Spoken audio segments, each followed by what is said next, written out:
믿었던 내 배우자가 바람을 핀다는 사실을 알게 됐을 때 그 배신감과 슬픔은 이루 말할 수가 없겠는데요. 마음 같아서는 찾아가서 뭐 머리채라도 쥐어뜯고 그 사람이 일하는 곳에 가서 뭐 난동이라도 부리고 싶지만 그렇게 하실 게 아니라 현실적이고 합법적인 응징 방법을 찾으셔야 될 거예요. 대표적인 것이 소송입니다. 예를 들어 배우자에게는 이혼 소송을 청구하면서 위자료를 같이 청구할 수 있을 거고요. 그 상간자에게는 민사상으로 불법 행위를 원인으로 한 정신적 손해배상 청구, 즉 위자료 청구를 하는 방법이 있는데요.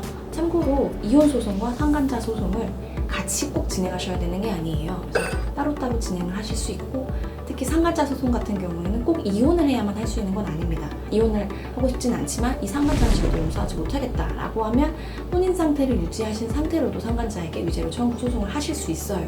물론 그 위자료의 액수나 이런 거에 대해서는 좀 감액이 있을 수 있겠지만 꼭 상간자 소송을 이혼 소송과 함께 해야 되는 건 아니라는 점 알아두시면 좋을 것 같고요. 이런 상황에서 만약에 소송을 할지 말지는 추후에 결정한다고 하더라도 일단은 증거 확보를 해두셔야 하니까 그 방법을 오늘 알려드리려고 하고요.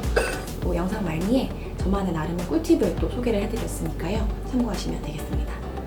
첫 번째, 영상과 녹음 기록을 확보하라입니다. 물론 휴대폰만큼 좋은 증거는 없죠. 휴대폰을 흔히 판도라의 상자라고 하잖아요. 그래서 휴대폰을 열어보면 정말 모든 게 다 있어요. 통화 기록, 뭐 카카오톡, 사진, 뭐 이런 정말 많은 정보들이 있겠지만 바람 피는 배우자 치고 휴대폰을 꽁꽁 걸어 잠그지 않는 배우자는 없겠죠.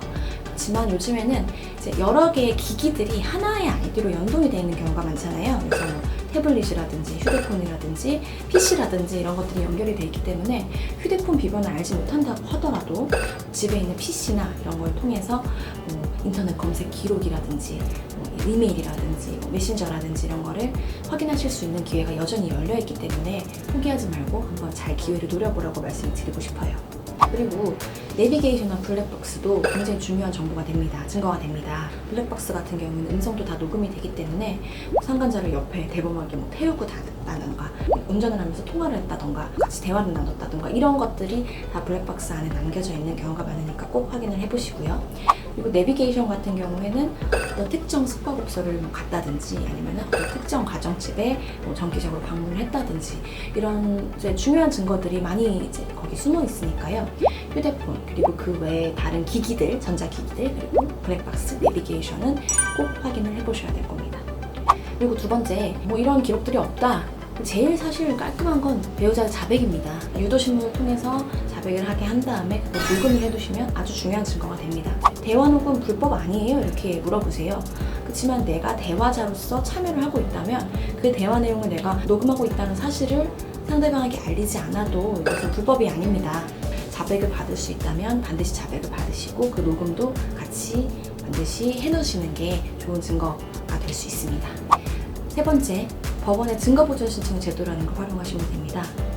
일정 기간이 지나면 사라지는 정보들이 있어요. 그래서 CCTV 정보가 대표적인데요. 이 사람들이 분명히 모텔에 간 걸 아는데 어느 모텔에 언제 간 건 아는데 거기 들어갔다는 거를 좀 확인을 하고 싶다라고 했을 때 소송을 해서 소송에서 신청을 여기 갔다라고 해서 CCTV를 확인해 보겠습니다 하면 이미 늦어요. 그렇기 때문에 소송을 하지 않으시더라도 그 전에 증거보전 신청이라는 제도 자체를 활용을 해서 법원에 신청을 해서 합법적이고 신속한 방법으로 CCTV를 확보하실 수가 있습니다. 그래서 이 제도를 잘 활용하시라고 말씀을 드리고 싶고요. 네, 이렇게 오늘은 배우자가 외도를 하는 것 같을 때 그 증거를 확보할 수 있는 방법을 여러 개 알려드렸는데요. 재판은 증거 싸움입니다. 아주 명백한 심증이 있어도 증거 없이는 승소하기가 힘들어요. 그렇기 때문에 소송을 할지 말지 나중에 정하시더라도 미리미리 증거를 확보해 놓으시라고 꼭 말씀을 드리고 싶고요. 또 마지막 꿀팁은 확보해 놓은 증거들을 절대 내가 갖고 있는 패드를 배우자나 상간자에게 모두 공개하지 마세요. 왜냐하면 일단 내가 상경소송을 하면 그 상간자는 일단 발뺌을 해요. 우리는 그때 가서 딱 우리가 갖고 있는 명백한 증거들을 내버리면 그 상간자가 오히려 이 사람이 이렇게 거짓말을 하는 괘씸한 사람이네 라고 해서 가장 무서운 죄 괘씸죄를 추가할 수가 있거든요. 그래서 그런 사정들이 이제 전체적인 상황이나 아니면 위자료의 증가나 이런 부분에 도움이 될 수 있으니까 그 증거들은 다 모아두셨다고 이제 신나서 막 다 까지 마시고 좀 잘 갖고 계시다가 적절히 활용을 하시는 것이 전략상 좋다는 방법도 전해드리면서 영상 마치도록 하겠습니다. 모두 도움이 되셨길 바라고요. 좋아요, 구독, 알림 설정 부탁드립니다. 감사합니다.